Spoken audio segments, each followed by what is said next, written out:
Hey, everybody, this is Steve Van Diest. I'm co host of the Sharpen Podcast. It's brought to you by Acumen. It's a CEO and business group that helps you grow your top line, optimize your bottom line, and enrich your storyline.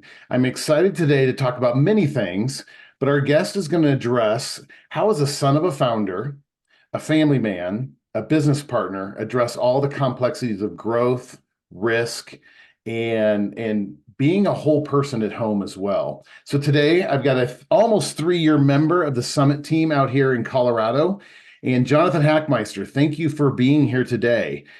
Who are you, and what are you doing, and why can you speak to these areas? What's your day job and your family job, all that stuff? Yeah, thanks, Steve. Thanks for having me on today. Like you said, I've been a member of Acumen for about 3 years. I have a fairly young family. We've got 4 little ones at home, 2, 4, 6, and 8, 2 little boys, 2 little girls. So home life is super busy. And on the business front, we primarily operate senior housing. So we have 3 communities here in the Front Range, Littleton, Arvada, and Golden. We've got about 325 residences in those 3 communities and about 300 employees that we manage. Our company is called Stage Management, and we've been doing this since about 2008. Stage has been around formally since about 2015. So Nice. We did. I think we met. It was right around February 3 years ago. We jumped on a crazy private chartered flight from Centennial Airport out to Kansas City to dip our toe into one of the large advanced workshops. And I still remember the last 30 seconds of us landing in the dark in the Kansas City, I think down in Overland Park chartered airplane. And one of our friends pulled out his phone and took a photo, and the flash went off. And I thought we were all going to die. in a rainstorm. Exactly. So the journey has been great, and I love seeing you grow. When you came on, you had you were birthing a couple things. You had one senior retirement, some management pieces, but you're a son of a founder. So let's first talk there. I'm sure there's a lot of craziness. If you're a business owner and you're a leader and you're a CEO, you've got a little bit of crazy going already on in you. Those that start companies got a different crazy. Those that take over a company, when my sons and daughters were looking at me leading my companies, I asked them the question, do you want to do this? And they're like, no, we're not that crazy. So you've got a little bit of that crazy as well. Tell us a little bit about being a son of a founder. Yeah, absolutely. So my dad started a general construction company here in town back in the mid 80s when my 2 siblings and I were all in diapers, and he started a GC firm after leading a separate firm. He grew that company, and unfortunately in 2015, he was diagnosed with cancer. He passed away in 2017. So through that period, I started working with him in 2008, not on the construction side. To your point, he was the same way that said, I don't want you running my construction company. I don't want you to be in construction, but I wanted to be in real estate development, asset management. So I had the opportunity to come in 2008 when everything kind of fell apart from a real estate perspective, and run some of our assets at that time. So over that 10-year period I was able to learn the business, learn senior housing, get interested in senior housing. And through that time, we developed a separate senior housing building that we ended up selling in 2018, which afforded us the opportunity to go acquire a couple other facilities.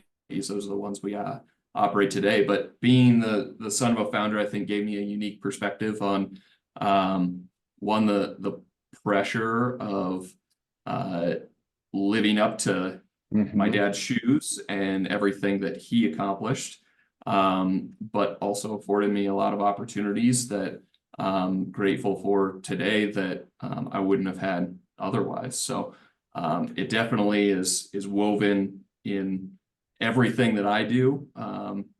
what he built, what we've been able to grow since he passed away almost 6 years ago. So it's been an amazing journey. Yeah. And I know you're in a different situation because your dad passed away, but you were working with him for almost 7 or 8 years prior to that. Yeah. And I'm a son, and so are you. And you're one of the highest integrity, hardest working, high character. You have a deep heart for the city and for people and for connecting the Christ community in the city. But does it ever kind of haunt you?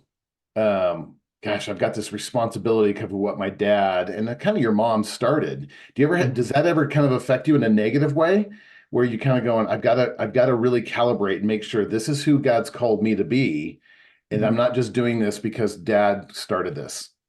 Yeah, absolutely. And over the past, call it 10 years, I've really um, had a focus more on building a business that's rooted in kingdom-minded practices, and wanting to grow, but wanting to grow well, wanting to breathe life into these communities, breathe life into our employees, be able to try to be as much of all things to all people as we can be, while still balancing the family side. I think the biggest thing from being a son of a founder um, you know, was and is that pendulum swinging back, because my dad was fully committed to his company, and he was a breadwinner for our family, but not as present physically in our family.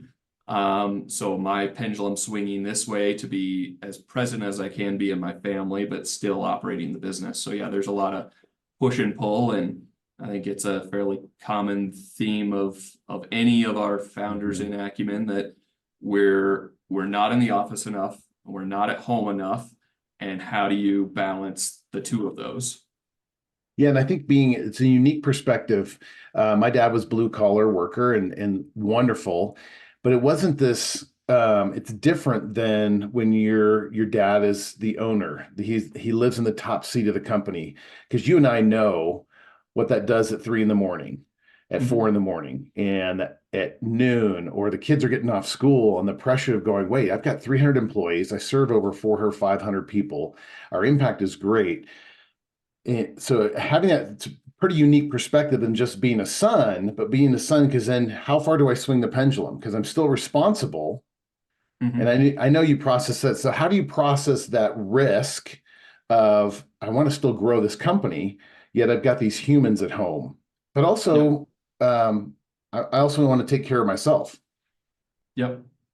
It's a daily decision, right? I'm fortunate that my wife is able to be home with our kids, so she's super present with them and able to take care of a lot of things on the home front side. So when I do get off work, we can just be a family and be together and have a meal together. And during the day, I'm fully committed to the work side of the world. So it is it is a conscious decision every day of when I flip the business side on, when I flip the family side on, and how to really integrate the two of those. And like you said, also finding the time for myself to be able to get a workout in and to be able to get the rest that I need to wake up refreshed, ready for the next day. Yeah, you're pretty self-disciplined, and I watch you. You're a runner. So you're getting ready to run a marathon or a half marathon? Just a half this time. Okay, so you're only half crazy. So yeah, that'll be fun. But it's also, you are a lot of bit crazy because there's a unique calling on your heart and who you are. Um, Tell us a little bit about your youngest son and that Sure. So journey. yeah, so during COVID, my wife and I had always had a place in our heart for adoption. We we decided in COVID that It was a great time to get certified to be a foster home because we could do everything online. We didn't have to go to any in-person trainings, having 3 little ones at home already. It was a good time to get that certification done. So we became a foster home, and in June of 2022, we got a call that there was a little boy that needed a place to be. And within 3 hours, he was at our house. He was 9 months old. And through that, we were able to be a stable home for him. We didn't know if it was going to be long-term or short-term. Our goal was to foster to adopt, but we didn't know what we were really getting into at the time. And through that, his bio parents actually were incarcerated. They both got out of prison. We're getting their life back in order. We're actually doing visitations and everything. Came to us and said, we know our limitations and we are products of this foster care system ourselves. And we can't imagine having the risk of Z, our little one, being put back into a foster care system by something that we did. So would you and Shannon be willing to adopt him? And this was our goal from the beginning with him. He was part of our family from day one and fit perfectly with our family. So we said, absolutely, we would love to do that. It was truly one of the most selfless things that we've experienced, but also just our county workers, judges, attorneys, everybody are saying this is just an unbelievable act of selflessness that these parents recognized that this was the best place for Z to be in our family. So we were able to finalize an adoption February 15th. He's a permanent member of our family, and we're off and running. So it's been an amazing journey to add that on top of everything else. But all things considered, it's been just a huge blessing for us.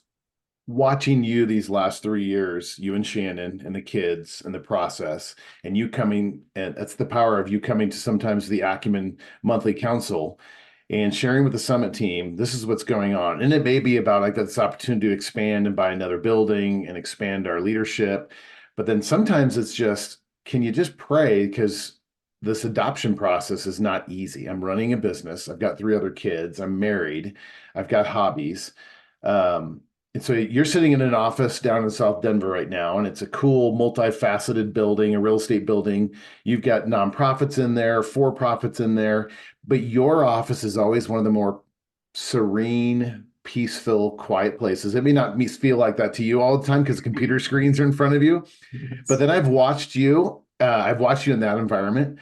I've watched you, for those that are older, I think you are the E.F. Hutton in our Summit team.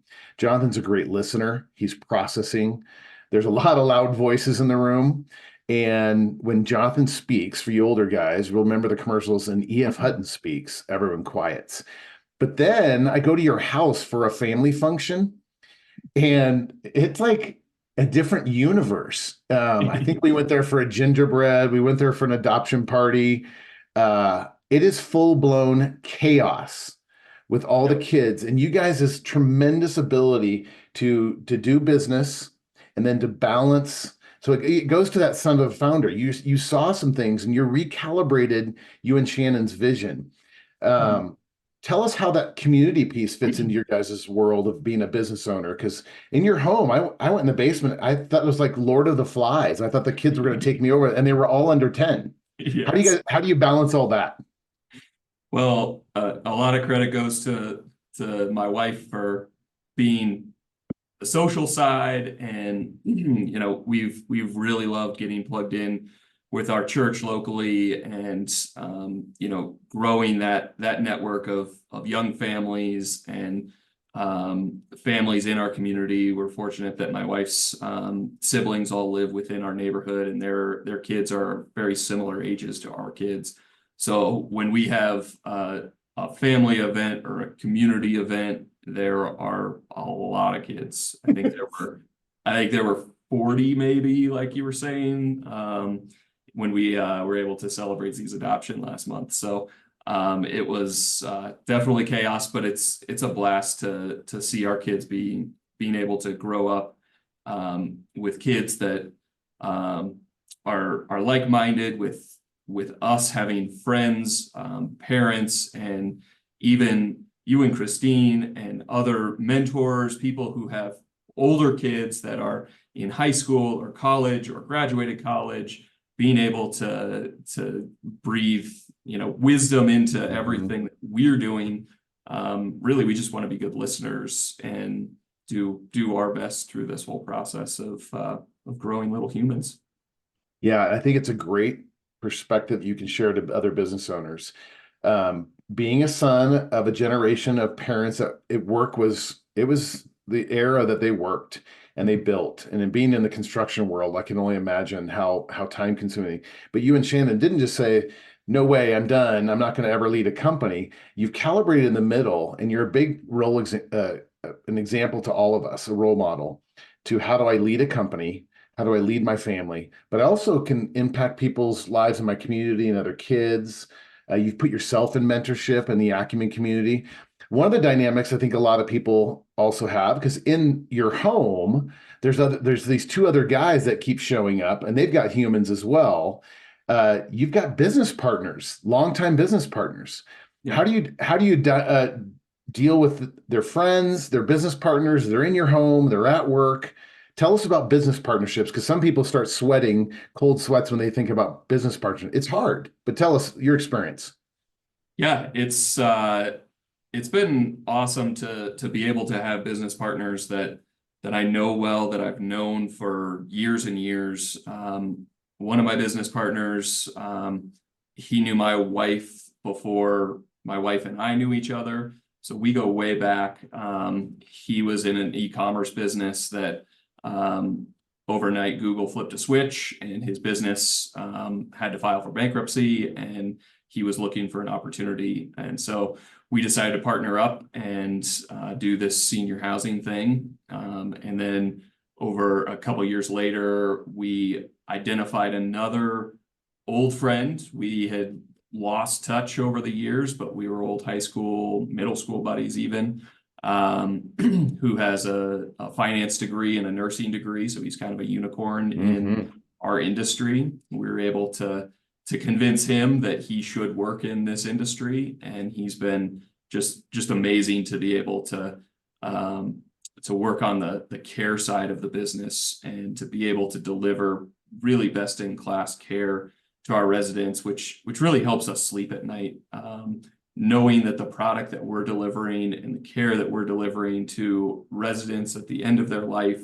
is really best in class. So Yeah. it's been amazing to have those partnerships. Both of my partners both have young families, so they are right in the middle of balancing business and their young families, and not wanting to grow too big, too quick, too broad. We are in the front range, which we feel fortunate for. If we were to go out of state or to the Western Slope, we would be on an airplane a couple days a week. At this point of our parenting lives specifically, we all have agreed that we don't want to do that.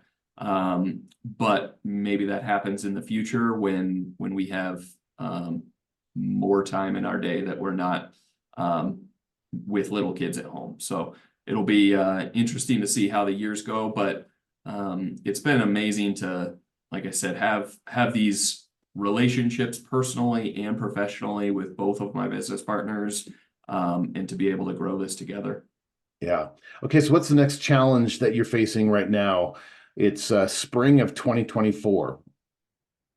Yeah, right now, the biggest challenge is finding the next right opportunity. Like I just said, we want to grow, but we want to grow right, and we don't want to just grow for growth's sake. So that's a tough balance, especially in this market with high interest rates and buy-ask spreads that are not working right now for acquiring new properties. So we are actively looking for additional growth opportunities so we can continue to grow all of our staff, you know, frontline staff up to executive directors and leaders within the communities, as well as our team at Stage, to be able to continue to grow and to get to that next level. And we'll see how that goes. It's been awesome to be a part of Acumen because we get to talk about that on a monthly basis and figure out what the next wise decision is, how to balance patience with urgency. Yeah, you do a good job of presenting those issues to the team and humbly asking for help. And so I appreciate you there. And I love the perspective of son of a founder, business partnerships. How do I balance all that? Because you're all in on all of them. And it's not just, well, I'm just going to take my business kind of lightly. No, we're still growing because we realize the impact. And I love the business partners because we're helping accomplish each other's vision and dreams and hopes. And then as well as, gosh, I've got 2 sons and daughters. Will they be crazy enough to take this over in 20 years? And so you never know. Where can we find Jonathan in the work that you're doing? Our best way is our website's just excuse me, stagesenior.com. We're on LinkedIn. That stagesenior.com has all the links to each of our communities as well, which has its own landing page. But that's the best way to get a hold of me. Would love to have anybody reach out that would like to discuss further. Well, I appreciate it. In last words, how are you being sharpened and inspired now? Is there a book you're reading? Is there something you're listening to? Something you're doing? How are you being inspired and challenged now? As of today, I am rereading John Mark Comer's Ruthless Elimination of Hurry. I don't know if you've read it, but it's Yes. It is definitely eye-opening and something that I want to continue to keep in the back of my mind. I read it a couple years ago, but rereading it to you know, put technology in its place, put family in its place, put rest in its place, to be able to slow down and be able to recognize that by slowing down, you can get more done. So I love it's it. pretty amazing. It is. I could now that you say that, and I've read it, maybe I need to reread it. I can see some of those principles playing out in how you parent, and how you partner, and how you lead. So, Jonathan, I appreciate you. To the rest of you, if you are wondering what in the world is Acumen, you can find us at www.acumenimpact.com. You can look under community events, resources for some of our ebooks, and we'd love to have you reach out if there's anything we can do to help grow your business and grow your leadership as well. Thanks, Jonathan. Thanks, Steve. Appreciate you.